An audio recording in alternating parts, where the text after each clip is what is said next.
कर्पूर गौरम करुणावतारम संसार सारम भुजगेंद्रहारम सदा वसंतम हृदयारविंदे भवम भवानी सहितम नमामि। नमस्कार, मैं हूं ज्योतिषाचार्य डॉक्टर अरविंद त्रिपाठी। लक गुरु शो में आपका स्वागत है। लक यानी भाग्य। भाग्य सर्वदा हमारे जीवन को प्रभावित करता है, कभी अनुकूल रूप में तो कभी प्रतिकूल रूप में। जब भाग्य आपका साथ देता है तो कठिनाइयों में भी रास्ता निकल जाता है। तो आखिर कैसे खुलेगा सौभाग्य का द्वार, कैसे जीवन में सुख समृद्धि और खुशी के नित नए फूल खिलें, इस विशेष कार्यक्रम में ज्योतिष और वास्तुशास्त्र के दृष्टिकोण से आइए हम आपसे बात करते हैं। मैं आपको बताऊंगा कि आपके ग्रहों का किस्मत कनेक्शन क्या है।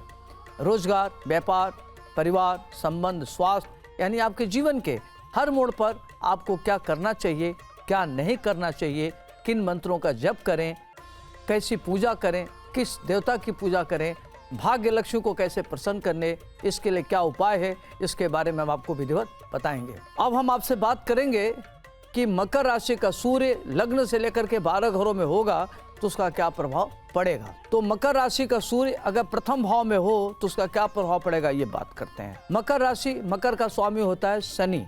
शनि के घर में सूर्य का होना, सूर्य और शनि में ये दोनों पिता पुत्र हैं रिश्ते में, लेकिन आपस में इनके 36 का आंकड़े हैं। इनसे वैचारिक मतभेद होता है, दिक्कतें इनमें होती है। तो सूर्य का लग्न में होना मकर राशि में, ऐसे लोग बहुत ही तीक्ष्ण बुद्धि के होते हैं, तेज तर्रार होते हैं, किसी की बात नहीं सुनते और इनका पिता से संबंध बहुत अच्छा नहीं होता। पिता से इनके वैचारिक मतभेद होते हैं। देखने में गुड लुकिंग होते हैं, स्मार्ट होते हैं और व्यक्तित्व के धनी होते हैं। इनका व्यक्तित्व बहुत ही आकर्षक और प्रभावशाली होता है। प्रशासनिक क्षमता के धनी होते हैं, इनके अंदर नेतृत्व करने की अद्भुत क्षमता होती है। उच्च शिक्षा ग्रहण करने वाले होते हैं, करियर इनका काफ़ी अच्छा होता है। उच्च पद पर इनको आसीन होते हुए देखा गया है। प्रशासन में बड़े पद को प्राप्त करते हैं ये, और इंडस्ट्री तैयार लगाते हैं, टेक्निकल फील्ड में बड़ा कार्य करते हैं। हेल्थ वेल्थ को लेकर के इनको चिंता होती है, कई तरह की इनको समस्याएं रहती हैं और बहुत इनका मन उद्विग्न रहता है, कारण तनाव में रहता है और इनके मन में सुरक्षा की भावना बनी रहती है। अब आइए हम बात करते हैं मकर राशि का सूर्य अगर द्वितीय भाव में हो तो इसका क्या प्रभाव पड़ेगा। मकर शनि, शनि के घर में सूर्य का होना, इस तरह के लोग बड़े तीक्ष्ण विचारधारा के होते हैं, तीक्ष्ण भाषा का प्रयोग करते हैं, तीखा बोलते हैं और कटु बोलने से इनके दुश्मन बहुत हो जाते हैं। अपनी वाणी के द्वारा शत्रु बना लेते हैं और इनकी नेत्र की प्रॉब्लम होती है। लेकिन ये बड़े एक्स्ट्राऑर्डिनरी होते हैं, एक्स्ट्रा करिकुलर के धनी होते हैं। ये ललित कला में माहिर होते हैं। इनको बड़े अच्छे बात करने वाले होते हैं, ओरेटर अच्छे होते हैं, डिबेटर अच्छे होते हैं, साहित्यकार होते हैं, लेखक होते हैं, फिल्म बनाने वाले होते हैं, कहानी बनाने वाले होते हैं और अपने एक्स्ट्रा ऑर्डिनरी के बल पर, एक्स्ट्रा करिकुलर के बल पर, अपने बौद्धिक क्षमता के बल पर धन अर्जित करते हैं। इनको ख्याति मिलती है, मान सम्मान, पद प्रतिष्ठा इनको प्राप्त होती है। बड़े लोकप्रिय होते हैं और ये काफ़ी मानिंद होते हुए देखे गए हैं। अगर वहीं मकर राशि का सूर्य तीसरे भाव में हो तो ऐसे लोगों का क्या प्रभाव पड़ेगा, ये आपको बात करते हैं। तीसरा भाव शनि का घर होता है। शनि अगर वहाँ हो तो व्यक्ति बहुत ही मेहनती होता है, परिश्रमी होता है, पराक्रमी होता है, अपने मेहनत और पराक्रम के बल पर महानोन्नत करता है। और वहाँ सूर्य बैठ जाए तो सूर्य पापग्रह होता है और घर भी शनि भी पापग्रह है, तो वहाँ सूर्य श्रेष्ठ फल का दाता हो जाता है। ऐसे लोग अपने परिवार को आगे बढ़ाते हैं, अपने भाई बहन, बंधु, रिश्तेदार सबकी मदद करने वाले होते, बड़े मददगार होते हैं और इनके अंदर अपरिमित ऊर्जा होती है, हार्ड वर्किंग होते हैं, रेस्टलेस होते हैं। इनको हमेशा काम चाहिए, काम करने के लिए बेताब रहते हैं ये। इनको हमेशा कठिन परिश्रम करने के लिए बेताब होते हैं, रेस्टलेस होते हैं, कभी चैन से ये नहीं बैठते, हमेशा इनको कुछ न कुछ करना है। और ये बड़े महत्वाकांक्षी होते हैं, अपने महत्वाकांक्षाओं को कार्य रूप में परिणत करते हैं। परिवार के लिए अच्छे होते हैं, कुलदीपक होते हैं, शत्रुओं पर प्रभावी होते हैं, इनका शत्रु कुछ बिगाड़ नहीं सकता। इनकी इंट्यूशन पावर बहुत अच्छी होती है।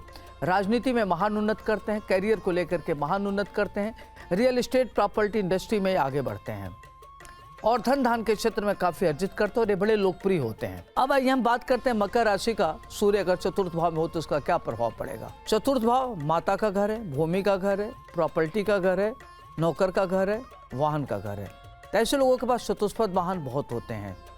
प्रॉपर्टी इनके पास विरासत में मिलती है। माता और पिता से इनके वैचारिक मतभेद होते हैं। संबंध इनके माता पिता से थोड़ा सा हमेशा तनावयुक्त होता है। माता तो इनको बहुत मानती हैं, लेकिन इनका माता के प्रति बहुत ज़्यादा सम्मान की भावना नहीं रहती।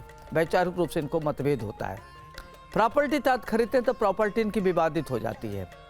ये राजनीति में महान उन्नत करते हैं, प्रशासन में महान उन्नत करते हैं, और ऐसे लोग तकनीकी विद्या के ज्ञाता होते हैं। ये मैनेजमेंट के फील्ड में, लॉ के फील्ड में, खेल के क्षेत्र में इनको बहुत आगे बढ़ते हुए देखा गया है।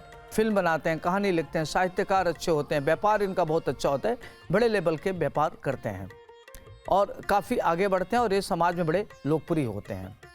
इनको शासन प्रशासन में बड़े उच्च पद पर आसीन होते हुए देखा गया है। इनका निर्णय लेने का अद्भुत क्षमता है। सलाहकार बहुत अच्छे होते हैं।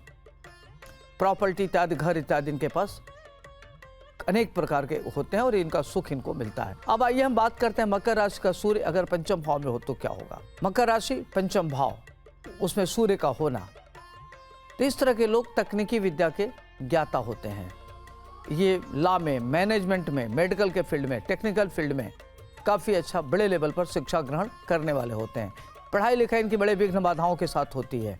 पढ़ाई लिखाई में इनको काफ़ी संघर्ष करना पड़ता है। इनका इंट्यूशन बहुत अच्छा होता है, उच्च शिक्षित होते हैं और हार्ड वर्क करके काफ़ी आगे बढ़ते हैं। इनकी संतानें अच्छी होती हैं। संतान से थोड़ा इनका वैचारिक मतभेद होता है, लेकिन अच्छे संतान के पिता कहलाते हैं ये। और देश विदेश की यात्रा करने वाले होते हैं और इनको तंत्र मंत्र यंत्र में ज़बरदस्त रुचि होती है, आध्यात्मिक होते हैं और ये बड़ी स्थित प्रज्ञता की स्थिति में होते हैं। ऐसे लोगों को संत भी होते हुए देखा गया है। अब आइए हम बात करते हैं मकर राशि का सूर्य अगर छठे भाव में हो तो इसका क्या प्रभाव पड़ेगा। छठे भाव में सूर्य का होना मकर के घर में, तो इस तरह के लोगों के शत्रु होते ही नहीं है। लोग अपने शत्रुओं पर प्रभावी होते हैं। ये लोग अजात शत्रु होते हैं। इनको हेल्थ वेल्थ को लेकर के कोई चिंता नहीं रहती। इनका हेल्थ भी अच्छा होता है, वेल्थ भी अच्छा होता है। इनको शत्रुओं से धन प्राप्त होता है। व्यवसायिक दृष्टिकोण से महान उन्नत करते हैं। रियल एस्टेट प्रॉपर्टी से और कंस्ट्रक्शन से, पाइप से, लोहा से ये काफ़ी धन अर्जित करते हैं और देश विदेश में एक्सपोर्ट इंपोर्ट करते हैं। बड़े लेवल के व्यापार करते हैं। इनका विदेशों में होटल होते हुए देखा गया है और शासन प्रशासन में इनकी गहरी पैठ होती है। राजनीति में काफ़ी आगे बढ़ते हुए देखा गया है। विरोधियों में भी बड़े लोकप्रिय होते हैं। विरोधी भी इनका सम्मान करते हैं और इनके प्रभाव से विरोधी शत्रु भी डरते हैं। अब आइए हम बात करते हैं सप्तम भाव में सूर्य हो तो क्या उसका प्रभाव होगा। मकर का स्वामी होता है शनि, सातवां भाव। तो इस तरह के लोगों को देखा जाए तो सातवें भाव में कहते हैं कि अगर आपका पार्टनर, व्यापारिक पार्टनर अगर किसी को बनाते हैं तो आपको धोखा मिलेगा। इंडस्ट्री, कई बार देखा गया कि ऐसे लोगों की इंडस्ट्री में बंटवारा होता है और इंडस्ट्री नहीं चलती, दिक्कतें होती हैं, परेशानियाँ होती हैं। वैवाहिक जीवन में भी इनको दिक्कत होती है। पत्नी से इनके वैचारिक मतभेद होते हैं। हालांकि पत्नी इनकी सुंदर होती है, बुद्धिमान होती है, विदुषी होती है, लेकिन इनका नेचर होता है किसी पर संदेह करना। संदेह करने के नाते दोनों में ट्यूनिंग अच्छी नहीं होती, जिसके नाते इनको दिक्कत बहुत होती है। तो दाम्पत्य जीवन इनका अक्सर खराब होते हुए देखा गया है।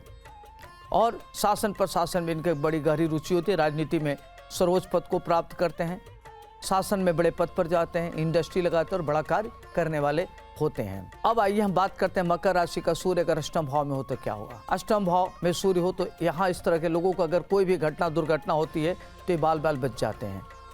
इनको लगता है कि कोई प्रकृति ने रक्षा किया, आध्यात्मिक शक्ति इनकी रक्षा करती है, तो चोट चपेट से बाल बाल बच जाते हैं। इनको ऊपर से गिरने का भय रहता है, जल से भय रहता है, जानवर से भय रहता है, लेकिन ये होते हैं दीर्घजीवी। शनि इनकी मदद करता है और शनि का चूंकि घर होता है अष्टम भाव में, शनि कारक हो जाता है और सूर्य को अष्टमेश दोष नहीं लगता। ते लोग अकुत संपत्ति के स्वामी होते हैं। पिता से धन मिलता है, पैतृक संपत्ति मिलता है, ससुराल से भी इनको धन मिलता है और ये लोग बड़े अच्छे ग्रंथकार होते हैं, लेखक होते हैं, साहित्यकार होते हैं, आय सर्जन होते हुए देखा गया। खेल के क्षेत्र में इनको जाते हुए देखा गया। लोग क्रिकेट के क्षेत्र में भी काफ़ी आगे जाते हैं। वहीं अगर नवम भाव में मकर का सूर्य होता है, ये क्या होगा उसके बारे में आपको बताते हैं। नवां भाव भाग्य का भाव होता है, तो भाग्य भाव में अगर सूर्य का होना, व्यक्ति बहुत भाग्यशाली होता है और अपने भाग्य से महान उन्नत करता है। शत्रुओं के बीच में रह के भी काफ़ी आगे बढ़ता है। धन धान उसकी स्थिति बहुत अच्छी होती है। पिता का बड़ा प्रिय होता है, माता का प्रिय होता है, शत्रुओं में भी लोकप्रिय होता है और कम परिश्रम में बहुत ज़्यादा महान उन्नत करता है। ऐसे लोग धन धान से युक्त होते हैं, सामाजिक प्रतिष्ठा इनको मिलती है और एक्स्ट्रा ऑर्डिनरी होते हैं, एक्स्ट्रा करिकुलर के धनी होते हैं और विदेश जाने वाले होते हैं। विदेश से इनको धन मिलता है, आयात निर्यात से धन प्राप्त करते हैं।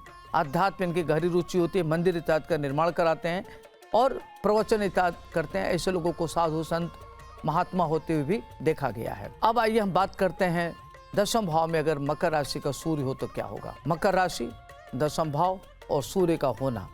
तो दशम भाव में सूर्य पिता का कारक हो गया, घर शनि का, तो पिता से 36 का आंकड़े, वैचारिक मतभेद। पिता नामक संस्था का तो आदर होगा, लेकिन पिता से वैचारिक मतभेद रहेगा। छोटी छोटी बात को लेकर के विवाद की स्थिति उत्पन्न हो सकती है। तब पिता और पुत्र में हमेशा वाद विवाद की स्थिति बनी रहती है।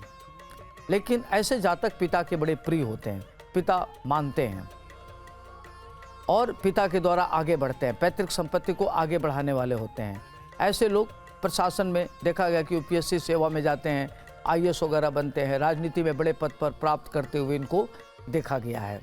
इंडस्ट्री बड़ी लगाते हैं, शेयर ट्रेडिंग, पाइप, लोहा, केमिकल, पेट्रोलियम, माइंस के फील्ड में ये बड़ा इनका नाम होता है और धन धान काफ़ी बड़े लेवल पर अर्जित करते हैं। समाज में इनकी अहम भूमिका होती है और समाज में बड़े लोकप्रिय होते हैं। एकादश भाव में सूर्य मकर राशि का हो तो क्या होगा। ऐसे लोग धनवान होते हैं, धनाढ्य होते हुए इनको देखा गया है।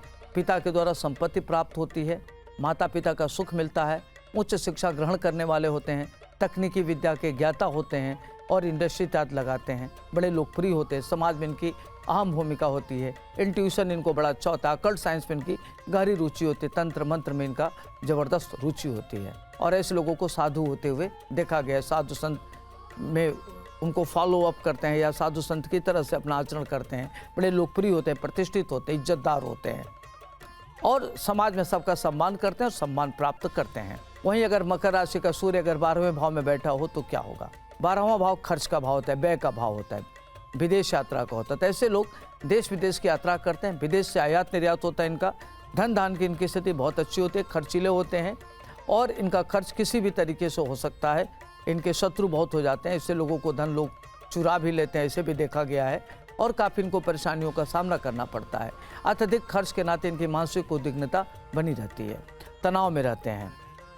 लेकिन ये लोग अपना एक इनका यश मिलता है, अक्षुण्ण कीर्ति मिलती है, पिता के बड़े प्रिय होते हैं और समाज में इनकी लोकप्रियता बनी रहती है और इनका दाम्पत्य जीवन में कटुता रहती है। संतान से भी इनके वैचारिक मतभेद रहते हैं। जिन जातकों का सूर्य मकर राशि में है, ऐसे लोगों को क्या करना चाहिए कि सूर्य की आराधना करना चाहिए, गायत्री मंत्र का जप करना चाहिए, लाल वस्तु का दान करना चाहिए, केसर का तिलक लगाना चाहिए और ओम घृणी सूर्यान्वेष इस मंत्र का नियमित जप करते रहना चाहिए। सूर्य को जल देना चाहिए जिससे आपका सूर्य मजबूत हो और प्रातः काल उठ करके अपने माता पिता का चरण स्पर्श करें, बड़ों का सम्मान करना चाहिए।